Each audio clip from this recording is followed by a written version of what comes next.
10? Terry, do you believe that in any way, shape, or form, Charlie Parker has influenced your husband's body of work? I think they all influenced each other. I think they all inspired Right. each other, and they all loved each other. And it was like a brotherhood, like a family.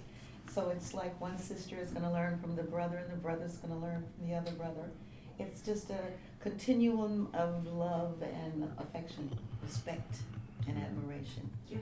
One of the things that I really wanted to talk about and explore is the role of mentorship and how important it is, not just in a very static way, but you take it and you keep moving it forward. It's like it never really stops. I mean, you know that you're a living legend. Well, it's thousands of years old. That's the only way to roll. Mentorship, in Africa way back, you remember Roots? Sure. They take the kids out at 13, they take all the uncles and the grandfathers and everything else and pass all of the knowledge of all of the other generations before down to the youth, to the young ones.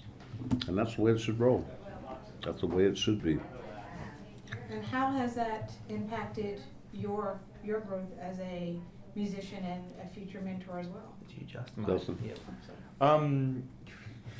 Well, now I'm a part of that process. I've been able to spend time with great musicians, great people, and I think as somebody who's growing up, I realize that it's a responsibility that I have. Now that I've been able to take part, I need to make sure that people that I'm able to be around can also take part. Like Gwen says, it is a continuum, and it's not, specific to time. There's a brothership, but it keeps on moving. I've been able to just be a part of it. So it's on me, and it's on Hicks. It's on all of us to be able to share that and continue that legacy that Clark and Quincy have started. I'm wondering on that issue of brothership and sistership, because there's been, as we all know, some female contribution to the mix in jazz over this century and beyond. I'm wondering the loss last year of Marion McPartland, because she was such a consummate pianist. Close friend. Yeah. Do you, sir, in particular, young man, do you believe that she influenced your body of work, or will in going forward? I think that's pretty much going back to Gwen. I mean, all these things, it's a community, and it's not restricted by generation or anything like that. I find a lot of things that she did was very inspiring and influential to me and to many others in every generation. There's an interview she did with Clark that I think is amazing to listen to. Yeah. But it's a community, and I think that comes through in the film and all the people that have come to help bring this film to life. These are all people that Clark has taught or have been just in the scene, and that's the deal. It's a community. Right, and I'm wondering, last year in August the 18th to be specific, we lost a great writer and commentator on jazz, and indeed one of the founders of Jazz at Lincoln Center, Albert Murray. Did any of you ever have the privilege or Yes. pleasure of knowing him? Yep. Could you speak about? Well, in 81 you met everybody. There's nothing to say. They're all a part of as he said, the family. It's a family affair. It really is, and they pass it on. I mean, how Langston Hughes would relate to Billy Strayhorn and I used to hang out with him. We were going to do Simple Takes a Wife. It's one of his pieces, But it's all tied up. It's all creativity. I call it the members of the blank page. When you start out there's nothing there. Yeah. I mean, whether you put it on paper or on your horn or on piano, whatever it is, there's nothing there. And you reach up and that thing and believe, and there's the divinity that leads you to what the good stuff is. Yeah. If you lead a good life. And my teacher used to say, not even when I was in Paris, your music can never be more or less than you are as a human being. I can never forget that. Yeah. And that's true, because if you've got all your music backwards and you don't have anything to say and you haven't lived life, you don't know what to talk about. There's nothing to tell anybody. Right. But I was lucky. I got corrupted by Ray Charles, Frank Sinatra, so I had plenty of experience. Those guys didn't play, boy. Woo! I met Ray at 17, I was 14. boss corrupter. Who knows that corruption could be so pure? Oh, yes. Oh, yes. In the process of getting this from concept to Reality. filming and, yeah, what surprised you? Or what surprised you yesterday? What surprised you the most in the process of taking someone's life and living and working with someone who is a living legend and, you know, a character within himself? What did you do? What surprised you? I'd been very close with the family for years beforehand, so well, on your question, what surprised me is when I actually got to the editing process and I was able to find those moments that I could remember and how they felt at the time, and was able to make that come out in the movie as well. And there was a lot of fine tuning in that process.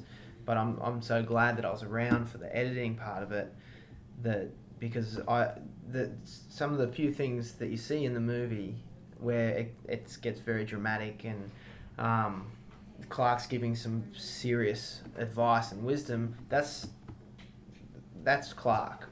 That happens all the time. And when you're in that room, there's this energy that you get, and I think that's a special thing for people to be able to at least tap into that now through this film, is to be able to see a master in some of these very tough moments in his life, passing on this knowledge and wisdom and being so selfless. And I was very familiar with that just from being there for so long, but now at this point to see it on the screen and to see people come and say that they felt it, that's absolutely surprising to me. But at the same time, that was the intention, is to try and make that come through. And yeah. I've never seen an emotional reaction like this. I've done 38 movies, big movies too. And it's amazing. Everybody I've met here, the people even associated with the staff and everything else, they just were talking about crying when they saw it and all of that. That's hard to do. You can't plan that. No. You know? That's when it's real. You got everybody got outside of themselves and just became part of the family. It's amazing. It's amazing. And they never stopped, you know. Nobody. Do you think that your husband's innate generosity has found its match in the profundity of jazz? I think his innate generosity is parallel with his involvement in jazz, because he does things from his heart. Yes. He's not seeking to be recognized. He's seeking to give and to perpetuate something that he loves dearly, which is jazz. Yes. And he loves students who are as serious about learning as he is as serious about teaching. So it's a parallelism that's going on. And all students are not parallel with that intensity. But when he does find students like Justin and like Quincy and like Alan, he can soar like an eagle, and they can soar like eaglets until they supersede him in some cases in different aspects of the music. And it's just a joy that makes me have chills thinking about watching their faces and his face when those things happen. It's like, wow, I forget that there's a younger generation who they're just learning about this music and just learning about these people and why. And I was like, well, why at 19 years old do you feel such a connection with someone who lives so very long? I'm trying to say it's still alive, and it always makes me curious as to why someone so young would go out and search for.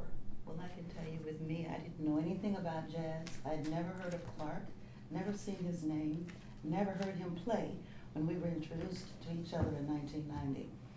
And a feeling of having been robbed came over me when I began to see the complexity and the height of his career, the mastery and the genius of his career. I called my mother and I said, why didn't I learn about jazz? I grew up in Arkansas where there was rhythm and blues. Yes. And I felt robbed and cheated. and denied. And I was working with students at that time with the program STAR, which I started, Students Targeting Adult Responsibility. Immediately, I wanted all of my students to learn who Clark Terry is.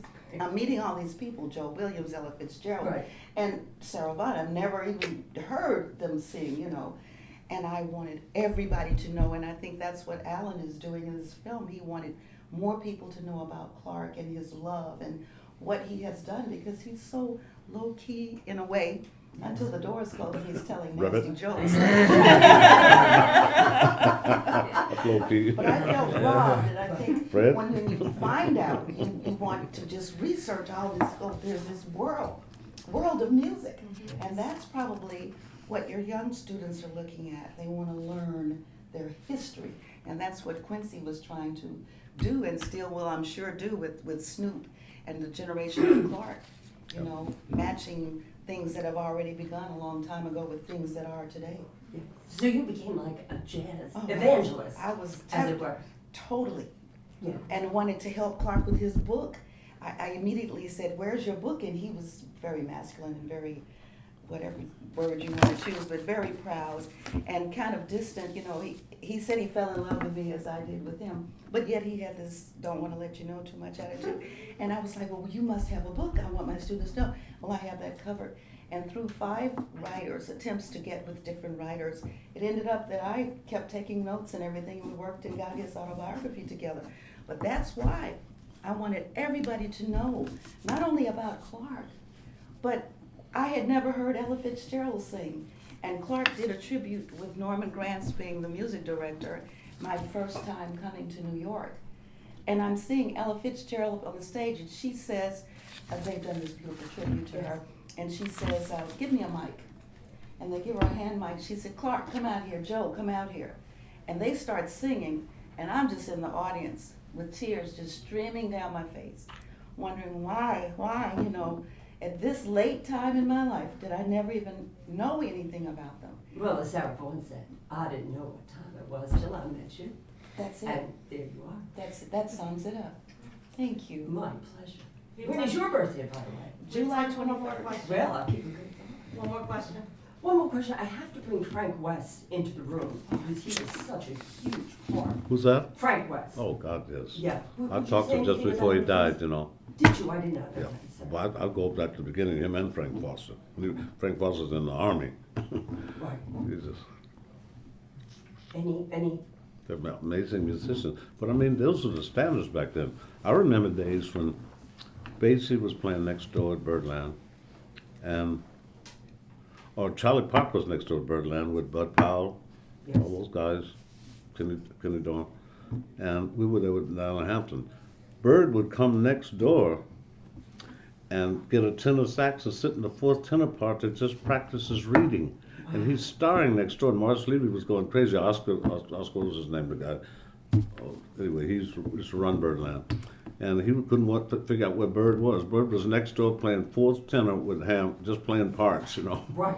But everybody read them, you know. Not today, boy. You know, you get $1 million you find somebody to read music, you know. And that's got to change.